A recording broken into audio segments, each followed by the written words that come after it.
রাজনীতিতে শেষ কথা বলে কিছু নেই এই প্রচলিত বাক্যটি যে এত দ্রুত সত্য হবে তা হয়তো কারোরই ভাবনায় ছিল না।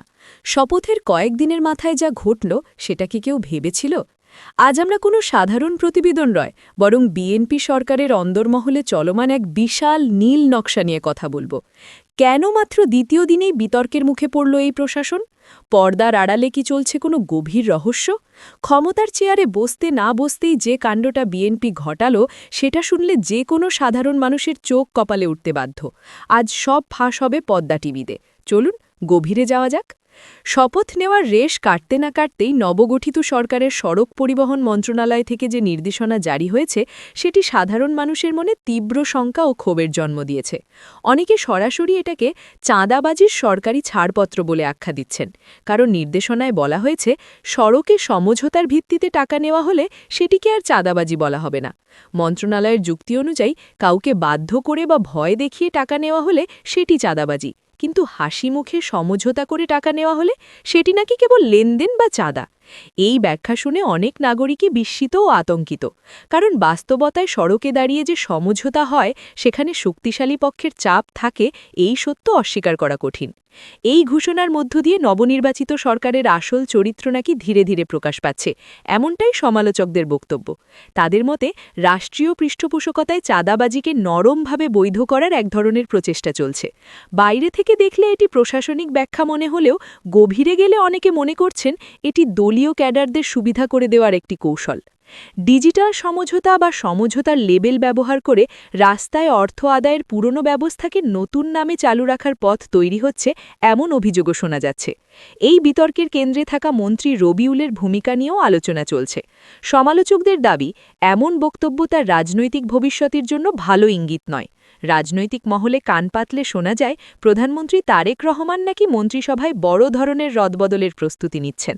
শুধু একজন নয়, আরও বেশ কয়েকজন বিতর্কিত মুখ ভবিষ্যতে মন্ত্রিসভা থেকে বাদ পড়তে পারেন, এমন কথাও আলোচনায় আছে। অনেকে মনে করেন বর্তমানে যেসব মন্ত্রী কেবল দলীয় অনুগত্যের জোরে পদে আছেন এবং যাদের যোগ্যতা নিয়ে প্রশ্ন আছে তাদের অনেকেরই অবস্থান নড়বড়ে। কৌশলগত কারণে আপাতত রাখা হলেও ভবিষ্যতে তাদের সরিয়ে দেওয়ার প্রস্তুতি নেওয়া হচ্ছে, এমন বিশ্লেষণও শোনা যায়। এই প্রেক্ষাপটে অনেকে মনে করছেন সমঝোতা চাঁদাবাজি সংক্রান্ত বক্তব্যটি হয়তো ওই মন্ত্রীর রাজনৈতিক জীবনের বড় ধাক্কা হয়ে দাঁড়াবে। বিতর্কিত বক্তব্য দিয়ে জনরোষ তৈরি হলে শেষ পর্যন্ত সেটিই তাকে সরিয়ে দেওয়ার কারণ হতে পারে। রাজনৈতিক বাস্তবতায় অনেক সময় দেখা যায় নিজেদের বক্তব্য ও কর্মকাণ্ড দিয়ে কিছু নেতা নিজেদের বিদায়ের পথ তৈরি করেন। এরপর আসে বড় প্রশ্ন, বিএনপি কি এমনিতেই ক্ষমতায় এসেছে? সমালোচকদের একটি অংশ মনে করেন এর পেছনে রয়েছে সূক্ষ্ম রাজনৈতিক কৌশল ও আন্তর্জাতিক সমীকরণ। তাদের ভাষায় নির্বাচনী প্রক্রিয়ায় অভ্যন্তরীণ রাজনীতির পাশাপাশি আন্তর্জাতিক বাস্তবতাও বড় ভূমিকা রাখে। কেউ কেউ বলেন এই নির্বাচন প্রকৃত অর্থে জনগণের স্বতঃস্ফূর্ত ভোটাধিকার কতটা প্রতিফলিত করেছে সে প্রশ্ন সচেতন মহলে উঠছে। এই সমালোচকেরা দাবি করেন প্রযুক্তিগত ও রাজনৈতিক ব্যবস্থাপনার মাধ্যমে ফলাফল নির্ধারণের অভিযোগও আলোচনায় এসেছে, যদিও সরকার পক্ষ এ ধরনের অভিযোগকে রাজনৈতিক অপপ্রচার বলে উড়িয়ে দেয়। এই সমালোচনার ধারায় ড. মোহাম্মদ ইউনুসের নামও আলোচনায় আসে।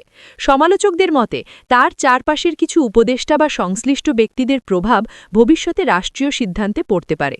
তবে এসব বক্তব্য সরকার বা সংশ্লিষ্ট পক্ষের আনুষ্ঠানিক বক্তব্য নয়, এগুলো রাজনৈতিক ভাষ্য ও সমালোচকদের বিশ্লেষণ হিসেবেই আলোচিত হচ্ছে। তবুও এসব আলোচনা থেকে বোঝা যায় ক্ষমতার কেন্দ্রে কারা প্রভাব বিস্তার করছেন সে বিষয়ে জনমনে কৌতূহল ও সন্দেহ তৈরি হয়েছে। পররাষ্ট্রমন্ত্রীর পদে ড. খলিলুর রহমানের নিয়োগ নিয়েও রাজনৈতিক মহলে নানা ব্যাখ্যা শোনা যায়।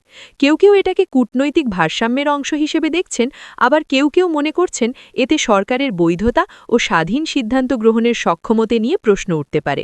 আন্তর্জাতিক সম্পর্কের বাস্তবতায় শক্তিধর দেশের সঙ্গে সম্পর্ক বজায় রাখা জরুরি হলেও সমালোচকেরা মনে করেন এর বিনিময়ে অভ্যন্তরীণ রাজনীতিতে অতিরিক্ত ছাড় দেওয়া হলে সেটি ভবিষ্যতে সমস্যার কারণ হতে পারে। সংসদের বাস্তবতায় বিরোধী দলের ভূমিকা নিয়েও প্রশ্ন উঠছে। সরকার শক্ত অবস্থানে থাকলে বিরোধী দলের কার্যকর ভূমিকা দুর্বল হয়ে পড়ে, এটা নতুন কিছু নয়। রাজনৈতিক বিশ্লেষকেরা বলেন যখন কোনো দল সংসদে বড় সংখ্যাগরিষ্ঠতা পায় তখন বিরোধী কণ্ঠস্বর অনেক সময় গুরুত্ব হারায়, এতে ডেমোক্রেটিক ভারসাম্য ক্ষতিগ্রস্ত হওয়ার আশঙ্কা থাকে। জামায়াত বা অন্যান্য দল রাজপথে প্রতিবাদ করলেও সংসদীয় বাস্তবতায় তাদের প্রভাব সীমিত, এমন কথাও শোনা যায়। ফলে বিরোধী দলগুলো কেন তুলনামূলক তুলনামূলকভাবে সংযত অবস্থানে আছে এই প্রশ্নও রাজনৈতিক মহলে ঘুরছে। কেউ কেউ মনে করেন এটি কৌশলগত নীরবতা, ভবিষ্যতের বড় সমীকরণের অংশ হিসেবে তারা অপেক্ষা করছে। চাঁদাবাজির খবরটি সামনে আনার ক্ষেত্রে দ্য ডেইলি স্টারের প্রতিবেদনের কথাও আলোচনায় এসেছে। অনুসন্ধানী সাংবাদিকতার এই ভূমিকা গণতন্ত্রের জন্য গুরুত্বপূর্ণ, তবে রাজনৈতিকভাবে উত্তপ্ত সময়ে এমন প্রতিবেদন করা ঝুঁকিপূর্ণ একথা অনেকেই বলেন। সাংবাদিক স্বাধীনতা কতটা বজায় থাকবে তা নিয়েও উদ্বেগ তৈরি হয়েছে। একদিকে সত্য তুলে ধরার দায়, অন্যদিকে রাজনৈতিক চাপ। এই দ্বন্দ্বের ভেতর দিয়েই গণমাধ্যমকে কাজ করতে হয়। সবশেষে মূল প্রশ্নে ফেরা যাক, সড়কের এই অরাজকতার নেপথ্যে কারা? সমালোচকদের মতে কিছু নামধারী রাজনৈতিক কর্মীর মূল উদ্দেশ্য রাজপথকে জিম্মি করে অর্থ আদায়। সমঝোতার ছদ্মবেশে যে অর্থ নেওয়া হচ্ছে, বাস্তবে সেটিকে অনেকে চাঁদাবাজিই মনে করেন। যেখানে জোর জবরদস্তি আছে সেখানে সেটি প্রকাশ্য ছিনতাইয়ের মতোই। কিন্তু নীতি নির্ধারকদের কেউ যখন এই দুইয়ের সংজ্ঞা বুলিয়ে ফেলেন, তখন সমস্যাটা আরও গভীর হয়। সমালোচকদের মতে এটি একটি বিপজ্জনক নজির, অপরাধকে ভাষার খেলায় বৈধতার কাছাকাছি নেওয়ার চেষ্টা। বাস্তবতা হল, জনগণের পকেট থেকে একটি টাকাও আদায় করতে হলে তা স্বচ্ছ ও আইনি প্রক্রিয়ার মাধ্যমে হওয়া উচিত।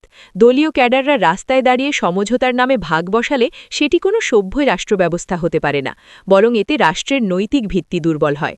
নাগরিক হিসেবে অনেকেই দাবি তুলছেন, এই ধরনের বিতর্কিত বক্তব্য দেওয়া মন্ত্রীদের দায়িত্বে রাখা উচিত নয়, কারণ যিনি প্রকাশ্যে চাঁদাবাজির মতো কর্মকাণ্ডকে নরম ভাষায় বৈধ করার চেষ্টা করেন তার নৈতিক অবস্থান নিয়ে প্রশ্ন ওঠাই স্বাভাবিক। সামনের দিনগুলোতে রাজনৈতিক নাটক আরও বাড়তে পারে, এমন আশঙ্কাও রয়েছে। ক্ষমতার কেন্দ্রে কারা টিকে থাকবেন, কারা ছিটকে পড়বেন, এই উত্থান পতন দেখার অপেক্ষায় দেশবাসী। প্রশ্ন একটাই, এই সিদ্ধান্তগুলো কি সরকার ও জনগণের সম্পর্কের মাঝে দীর্ঘস্থায়ী ফাটল ধরাবে, নাকি এটি হবে সরকারের জন্য একটি সতর্কবার্তা যা থেকে শিক্ষা নিয়ে তারা নীতি সংশোধনের পথে যাবে? এই প্রশ্নের উত্তর সময়ই দেবে। তবে নাগরিক হিসেবে প্রত্যাশা একটাই, চাঁদাবাজির মতো অপরাধকে কোনোভাবেই ভাষার খেলায় বৈধতার কাছাকাছি নেওয়া যাবে না। রাষ্ট্র যদি সত্যিই জনগণের সরকার হতে চায়, তাহলে তাকে কঠোরভাবে অন্যায়ের বিরুদ্ধে দাঁড়াতেই হবে। বাংলাদেশ জামায়াতে ইসলামীর 2026-2028 কার্যকালের জন্য কেন্দ্রীয় কর্মপরিষদ গঠিত হয়েছে। গত শুক্রবার ২০ ফেব্রুয়ারি জামায়াতে ইসলামীর আমির ড. শফিকুর রহমানের সভাপতিত্বে কেন্দ্রীয় মজলিসে শুরার ভার্চুয়াল অধিবেশনে ৮৮ সদস্যের এই কর্মপরিষদ গঠিত হয়। নতুন এই কমিটিতে সদস্য হিসেবে মনোনীত হয়েছেন সুপ্রিম কোর্টের সিনিয়র আইনজীবী মোহাম্মদ শিশির মনির। কমিটিতে আরও রয়েছেন মাহফুজুর রহমান খুলনা, মাওলানা এটিএম আজম খান, অধ্যাপক জামাল উদ্দিন, আব্দুস সাবুর ফকির, অধ্যাপক আবু তালেব মণ্ডল, অধ্যাপক নজরুল ইসলাম পাবনা, ড. আলমগীর বিশ্বাস, দেলোয়ার হোসাইন, অ্যাডভোকেট আতিকুর রহমান, মাহফুজুর রহমান ঢাকা, জাহিদুর রহমান, আবিদুর রহমান সোহেল প্রমুখ।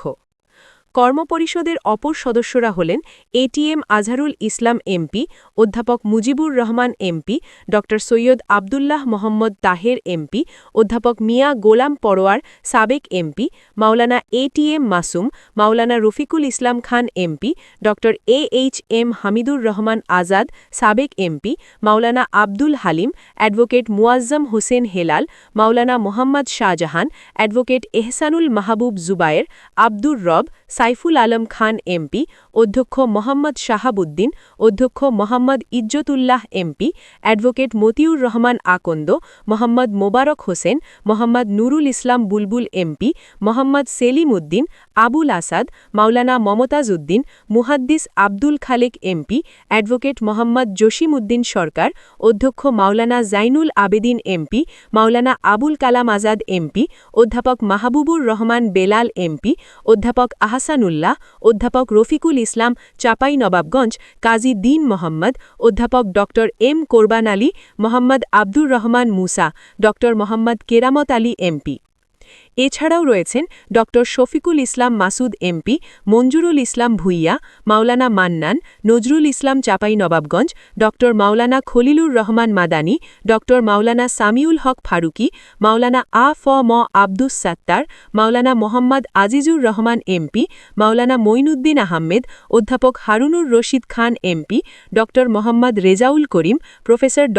মোহাম্মদ আব্দুস সামাদ, অ্যাডভোকেট মসিউল আলম, জহিরুদ্দিন মোহাম্মদ বাবর, মোহাম্মদ আব্দুল জব্বার, ফখরুল ইসলাম, অধ্যাপক ড নজরুল ইসলাম, মোহাম্মদ শহীদুল ইসলাম, শাহজাহান চৌধুরী এমপি, অ্যাডভোকেট ড হেলাল উদ্দিন, নজরুল ইসলাম চট্টগ্রাম, মাহফুজুর রহমান খুলনা, মাওলানা এটিএম আজম খান, অধ্যাপক জামাল উদ্দিন, আব্দুস সাবুর ফকির, অধ্যাপক আবু তালেব মণ্ডল, এমপি, অধ্যাপক নজরুল ইসলাম পাবনা, ড আলমগীর বিশ্বাস, দেলোয়ার হোসাইন, অ্যাডভোকেট আতিকুর রহমান, মাহফুজুর রহমান ঢাকা, জাহিদুর রহমান, আবিদুর রহমান সোহেল প্রমুখ।